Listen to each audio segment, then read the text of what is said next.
இன்றைக்கி பீன்ஸ் பொரியல் பண்ணலாம். கொஞ்சம் கடுகு, உளுத்தம் பருப்பு, கருவேப்பிலை, வெங்காயம், கொஞ்சம் கடலைப்பருப்பு இதெல்லாம் நல்லா வதக்கிக்கலாம். செஞ்சு வச்ச பீன்ஸையும் போட்டுக்கலாம்.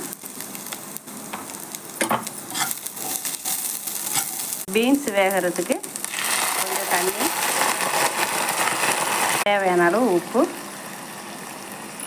கொஞ்சம் நேரம் வேக வைக்கலாம். இப்போ ஒரு மசாலா ரெடி பண்ணிடலாம். 4 காஞ்ச மிளகாய், கொஞ்சம் சின்ன வெங்காயம், கொஞ்சம் தேங்காய், கொஞ்சம் சோம்பு, பல் பூண்டு போட்டு நல்லா இதை இடித்து எடுத்துகிட்டு வந்துடலாம். காய் வெந்துருச்சு. இப்போ இந்த மசாலாவும் இது கூட சேர்த்துக்கலாம்.